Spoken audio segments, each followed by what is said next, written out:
विचार मंचावरील उपस्थित कार्यक्रमाचे अध्यक्ष आणि शिक्षक वृंद व माझ्या प्रिय मित्र आणि मैत्रिणींनो, आज संविधान दिन म्हणजे 26 नोव्हेंबर याच दिवशी भारतीय राज्यघटनेचे शिल्पकार डॉक्टर बाबासाहेब आंबेडकरांनी या देशाला संविधान बहाल केलं होतं आणि या दिवसाला आज 75 वर्ष पूर्ण झालेली आहे।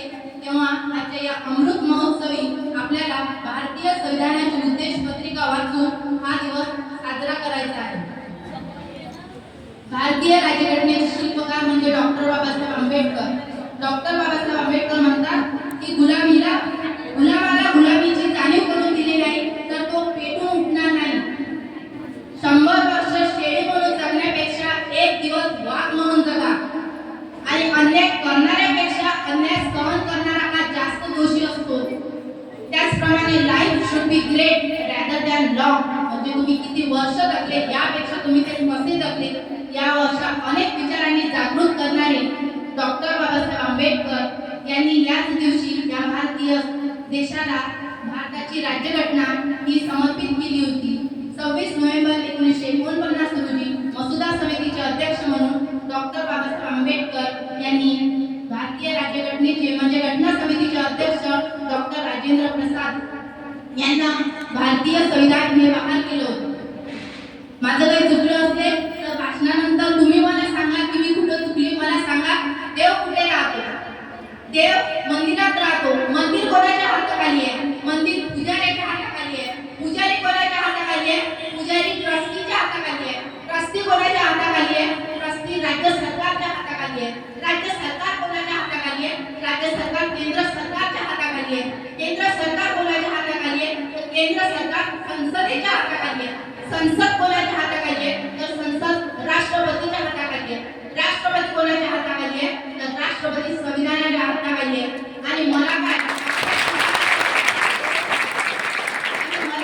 तर अख्ख्या जगाला दिसतंय बघा ते कोणाकडे भारतीय संविधान जर कोणाच्या हातात असेल तर ते म्हणजे भारतरत्न मोदीश्रेष्ठ परमपूज्य विश्वरत्न महामानव म्हणजे भारतीय राज्यघटनेचे शिल्पकार डॉक्टर बाबासाहेब आंबेडकर यांच्या हातात भारतीय संविधान आहे। आज जर सांगायचं झालं डॉक्टर बाबासाहेब आंबेडकर म्हणजे काय? धर्म मार्तंडाच्या आणि वर्ण वर्चस्वाचा कोतळा बाहेर काढून त्याची बाहेर काढणारे हे वाघ म्हणजे डॉक्टर बाबासाहेब आंबेडकर होते। डॉक्टर बाबासाहेब आंबेडकर म्हणजे काय? तर या वर्ण वर्चस्वाचा या सत्ताधाऱ्यांच्या विरुद्ध एक उभारलेला बंड युद्ध होतं। डॉक्टर बाबासाहेब आंबेडकर म्हणजे काय? स्वाभिमानाचा एक ज्वालामुखी म्हणजे डॉक्टर बाबासाहेब आंबेडकर होय असे गौरवोद्गार जर कोण काढले असेल तर ते म्हणजे प्रवेश अत्रे यांनी डॉक्टर बाबासाहेब आंबेडकरांबद्दल बोललेले आहे। आज 32,87,263 चौरस किलोमीटर असलेल्या भारतासारख्या विशाल देशाला त्या एकट्या भारतीय संविधानाने बांधून ठेवलेला आहे। आज 4x4च्या भिंती जर पाहिलं आपण 4 भिंतीच्या आत 4 सदस्य जरी असतील तरी त्यांचा आपसात पटत नाही। पण या भारतासारख्या विशाल देशात 28 घटक राज्य आणि 9 केंद्रशासित प्रदेश त्याचमध्ये विविध जातीचे धर्माचे पंथाचे इतर लोक असून सुद्धा एकट्या भारतीय संविधानाने आपल्या सर्वांना एकाच रेषेत बांधून ठेवले आहे। एकच पंक्ती। आज नुकत्याच झालेल्या विधानसभेच्या निवडणुकीमध्ये आपल्या सर्वांना मतदानाचा हक्क जर कोणी दिला असेल तर ते म्हणजे आपलं भारतीय संविधान होतं। आज मी तुमच्या समोर बोलत आहे, मला बोलण्याचं स्वातंत्र्य दिले आहे, मला जे मूलभूत अधिकार दिले ते केवळ आणि केवळ संविधानामुळे। आज जे आपण हक्काची पहाट आज उपभोगतो आहे तर या पहाटीच्या मागचं जर तुम्हाला सांगायचं झालं तर या सुखाच्या पहाटीच्या मागे अशा अनेक काळोख्या भयानक रात्रींचा इतिहास आहे। तेव्हा पुढे आज ही सोन्याची पहाट आपल्याला दिसत आहे।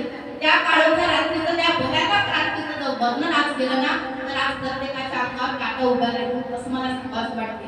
स्वातंत्र्याचा अधिकार दिला, समतेचा अधिकार दिला, समतेचा अधिकार कलम 14 च्या 18 नुसार दिला आहे तर स्वातंत्र्याचा अधिकार हा कलम 1922 नुसार दिला आहे।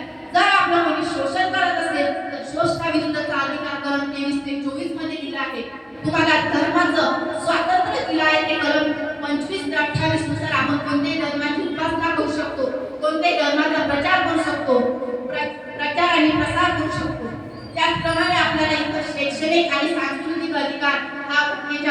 29 नुसार दिलेला आहे आणि ह्या घटनेवर जर कोणी बदल आणत असेल, ह्या घटनेवर जर तुम्हाला कोणी म्हणजे स्वतःचं वर्चस्व गाजवत असेल तर तुम्हाला त्या विरुद्ध न्याय देण्याचा अधिकार हा भारतीय राज्यघटनेच्या कलम 32 नुसार देण्यात आलेला आहे आणि कलम 32 डॉक्टर बाबासाहेब आंबेडकर यांनी हा राज्यघटनेचा आत्मा मानला आहे.